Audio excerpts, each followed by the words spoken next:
Hey y'all. If this was a music show, I would start with something like, how are you doing tonight? But it's morning. All right. Slay the niche dragon. Unlock your treasure. It's that simple and that hard. So, to give a little bit more of an introduction, for those of you who don't already know me, I am Gabrielle Pitman. I'm the Client Strategy Director at Ebusiness Pros, and more specifically, we're a lifecycle marketing agency based here in Austin, Texas. We're focused on the retention channels of email, SMS, direct mail. About 18 months ago, my team made the decision to niche down more significantly than we ever have before. So that story and the results, the growth that came from it, are what we're here to talk about today. Now, if you didn't already get the hint from the way I started, before I realized I was obsessed with marketing, I spent many years building the career of a musician. And the parallels between the music business and e-commerce continue to fascinate me. So we're going to have a few references to that in today's slides. But first, let's talk about dragons. When I was a kid, my mom used to tell me this story about the dragon you had to slay to get to the treasure on the other side. Often this treasure came in the form of a princess, and she told me this story to help me appreciate the value of doing hard, difficult things in the pursuit of something worthwhile. I later found out that this story came from an existential psychologist, which is very on brand for my mom. But it's telling that entrepreneurs like Alex Hormozi also resonate with this idea of slaying dragons. But sometimes a dragon doesn't come in the force of a battle that you need to prepare yourself for with energy ready to fight and courage to face down this monster in front of you. Sometimes that dragon comes in the form of a long, difficult challenge you're going to need resilience and endurance to make it through. You have to cross a long, dry desert. And that desert is what results from the revenue you say no to when you niche down. So this has been me in the past. It's easy to see me on the stage here today and think, great, one more thought leader with one more buzzword, one more elusive best practice, niche down, it's so easy. But how do you actually execute that day to day? How do you make that best practice reality? There has to be a reason why all these smart people and many more continue to say that niching down is a worthwhile thing to do. And sometimes the better way to look at a niche and decide what you're going to do is to just pick a constraint. Say, we do this and we don't do that. Now you guys might know these acronyms. They certainly hold value. There is a time and a place to have your ideal client profile nailed down, to be really clear on what your unique value proposition is. But don't get stuck focusing on these things. Your team can talk circles around this for months. My team did. This is what you should be focused on. Because your niche, at the end of the day, is really truly what problems do you want to be solving. You come into work day in, day out. What do you want to be doing? If you solve harder problems, you're going to need more expertise. Both of those things will lead to more revenue for your business. But in order to do that, you're going to need more confidence. And sometimes it doesn't just mean confidence in yourself and your skill set, but confidence in your team and their ability to handle the hardest problem your clients could possibly throw at you. Now, some of you may have seen this illustration before. It comes from a man named David C. Baker. He's a well-respected consultant in the professional services space. He hosts a podcast called Two Bobs with Blair Enns. Both of these men are people on my team and I greatly respect. And they talk a lot about this idea of when you have a client relationship, do you want to be an order taker? Do you want to be this waiter saying, okay, yeah, how many sides do you want with that? And would you like dressing on the side or mixed in your salad? And how much dressing exactly? Or do you instead enter that client relationship through what they call the strategy door? Your perceived value and expertise is never higher than when you enter from that position. And the leverage that you have to influence your client's perception of your value is directly related to the confidence you have in your expertise.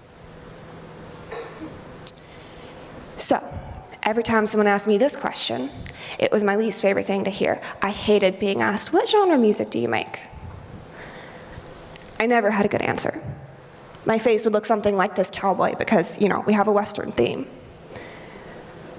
I was confused. It was never the same. It was always a little bit of this, a little bit of that, some ever-changing combination of artists and genres depending on what I was most interested in that time. The people who would come to my shows or decide to buy my music were confused. Full-service marketing agency has the exact same lack of clarity. Your prospects are confused. They're not clear on what exactly they're buying, but it feels better. You don't have to say no, you say yes to everything. There's no potential revenue lost. And that's the hard part with niching down. You have to say, we don't do that anymore. I'm sorry. But we can refer you to someone else who does. So, 20K Shopify store dev? Nope. 15K quarterly blog content package? Nope. CRO, SEO? I'm sorry. We don't do that anymore. You let go of the team that used to do those things. You turn down the projects even if they fall in your lap and, oh, it's easy money. You even fire a few clients because they're not a good fit for the business that you're building. And startup mode begins. But most startups fail, so how do you make sure that you don't? Now, Naval Ravikant has this powerful quote about an overnight success. And in music also, this concept of an overnight success is something that many musicians spend their entire lives aspiring to. Because there's that moment when you win a Grammy Award winner for Best New Artist of the Year, and suddenly, oh my God, overnight success, it's magic. Anyone worth their salt knows that that musician has put in 7 to 10, maybe more years worth of work to get to that point where magic, overnight success. But what it takes to get there is a lot of grind and hustle, and sometimes you do have to stare into that abyss and wonder, did I make the right decision? So as you're crossing that desert, it's really easy to think, oh God, this is pointless. I made the wrong choice. We picked the wrong niche. This was a mistake. But that tipping point moment where your momentum builds to the moment of you becoming an overnight success might be just around the corner. So you don't want to throw in the towel too soon. Now, for my team and I, this tipping point moment happened around December of 2024, approximately a quarter ago. And what this looks like is your referrals are picking up, both from your agency and software partners, from clients of yours who no longer work for the same company. They go to a new one and they say, hey, I want to keep working with you on this thing I know you're really good at. You've told the story enough times, people get it. Christmas break didn't exist this year, and that's okay. That's a sign you're on the right track. The niche gives you clarity, it narrows your focus.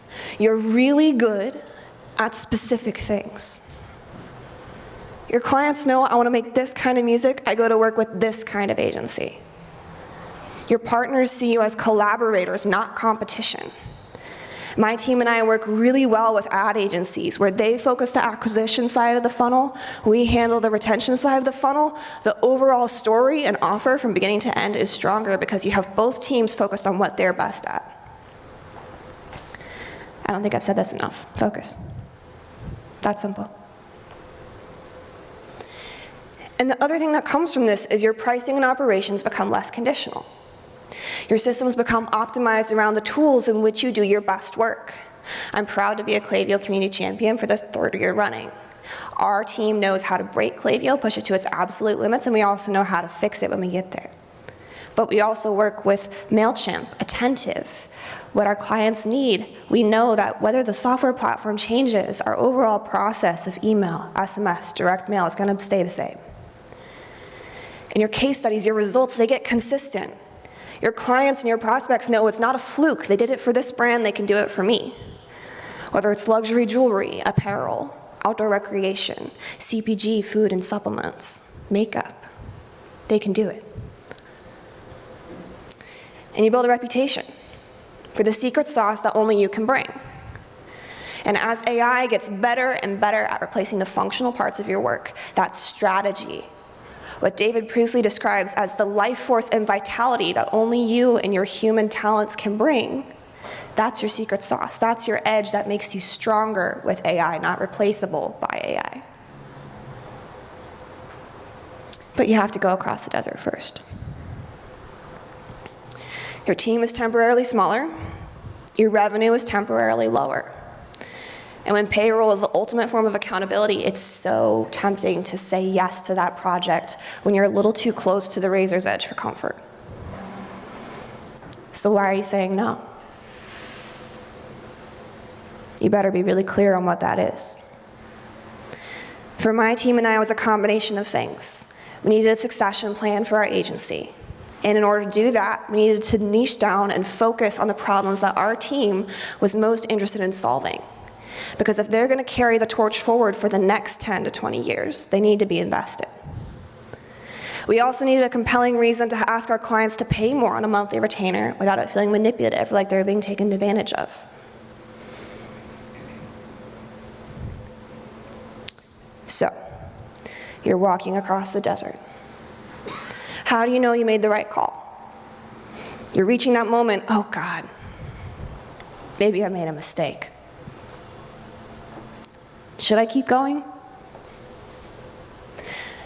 For us, one of the key moments early in this phase that actually catalyzed the extra step of niching that we had not yet taken was in January of 2023. My team and I, the founder of our agency, we were at our yearly trade show visiting one of our biggest clients. And we met the CEO of this outdoor recreation company where he had learned the results that we had generated for his company that year. It's a long story, but the short version is we took an email list of over 100,000 people. It was on the brink of death. They were about ready to toss out the whole thing and start over from scratch. It was that cold. Disengaged, completely inactive. We resuscitated that list, reversed the ratios so that over 80% of this list was active and engaged and buying on a 90-day cycle. So the CEO brings us into this quiet room in the back of the trade show booth and he says, I heard what you do. I'm so pleased with these results. I only work with the people who are the best at what they do. And he told us this story of how he spent many years working under Warren Buffett, building a portfolio of companies worth $1 billion, which he then later sold back to Warren.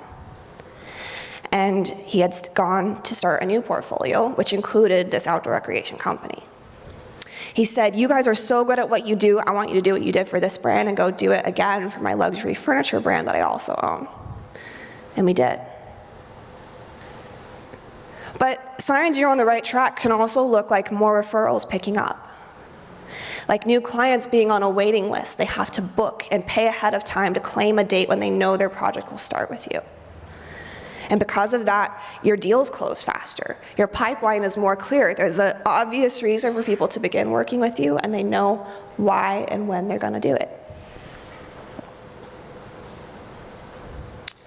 So, you get to the other side of that desert, and your agency grows. Now you got new problems, you've got growing pains. But I'll take that any day. Thank you for your time.